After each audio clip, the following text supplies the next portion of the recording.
కొన్ని బాధలు ఎవరికి చెప్పుకోలేం, ఎవరితోని మాట్లాడాలనిపించదు. అందుకే నా బాధలన్నీ మర్చిపోదామని అలా బయటికి బయలుదేరా. వైన్ షాప్ వైపు వెళ్తుండగా మా ఫ్రెండ్ గాడు, ఏరా మామ ఎక్కడికి వెళ్తున్నావు? ఏం లేదురా అలా బయటికి బయలుదేరుతున్నా. ఫ్రెండ్ గాడు, నేను కూడా వస్తా మామ, నాకేం పని లేదు. సరేరా, ఇద్దరం కలిసి వెళ్ళాం. ఇద్దరం మందు తీసుకొని ప్రశాంతమైన ప్రదేశంలో కూర్చున్నాం. ఇక్కడ కూర్చుంటే పీస్ఫుల్గా ఉంటుందిరా మామ అని నేను చెప్పాను. వాడు అప్పుడు అవునురా మామ అని అన్నాడు. ఎవరు డిస్టర్బ్ కూడా చెయ్యర్రా అని అన్నాను. 2 పెగ్గులు అయిపోయినాక నా బాధలన్నీ మర్చిపోతానని అనుకున్నా. అప్పుడే మా ఫ్రెండ్ గాడు మామా అని ఏడ్చేశాడు. ఏమైంది చెప్పురా అని అంటే, నా లవర్ నన్ను ఎందుకు వదిలేసి వెళ్ళిపోయిందో చెప్పురా అని నన్నే అడిగాడు.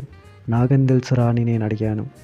నువ్వే చెప్పాలి మామ ఇప్పుడు. అప్పుడు నేను ఇలా అన్నాను, అరే తాగితే మాత్రం లవ్వర్ గురించే మాట్లాడతావారా, ఇంకా వేరే టాపిక్ ఏం లేదారా, కొత్తగా ఏదన్నా మాట్లాడరా, ఎప్పుడు అదేనారా అని నేను వాడితో అన్నాను. అప్పుడు వాడు, సరే మచ్చా ఏదన్నా టాపిక్ నువ్వే చెప్పు అని నన్నే అడిగాడు. ఇంకా 2 పెగ్గులు అయిపోగానే బిర్యానీ తినిపించరా, ఆకలిస్తుంది అని నేను వాడిని అడిగాను.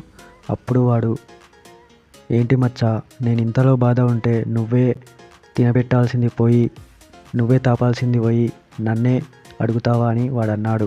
అప్పుడు నేను, మందు తీసుకొచ్చింది నేనే కదరా అంటే వాడప్పుడు ఇలా అన్నాడు, నీకు లవ్వరుంటే తెలిసేది మచ్చా ఎలా ఉంటుందో ఆ బాధ అని అన్నాడు. అప్పుడు నేను, మళ్ళీ లవర్ టాపిక్ తీసుకురాకురా, నేను అడిగింది బిర్యానీ తినిపిస్తావా తినిపించావా అని అడుగుతున్నాను. తినిపిస్తావా తినిపియ్యవా చెప్పు అని అడిగాను. వాడు, సరే మచ్చా తినిపిస్తాను, కానీ నా దగ్గర అమౌంట్ లేవు, రేపు మార్నింగ్ తినిపిస్తాను అని అన్నాడు. ఇప్పుడు నీ దగ్గర ఉంటే నువ్వే తినిపించురా అని అన్నాడు. సరే 2 పెగ్గులు తాగు అయిపోద్ది కదా, వెళ్ళి తిందామని నేను మా ఫ్రెండ్ గారితో చెప్పాను. వాడప్పుడు, సరే మచ్చా, నువ్వేరా మచ్చా నా అసలైన జాన్ అని అన్నాడు. ఆ 2 పెగ్గులు అయిపోగానే సెల్ఫీ ఫోటో దిగి స్టోరీ పెట్టేశాడు.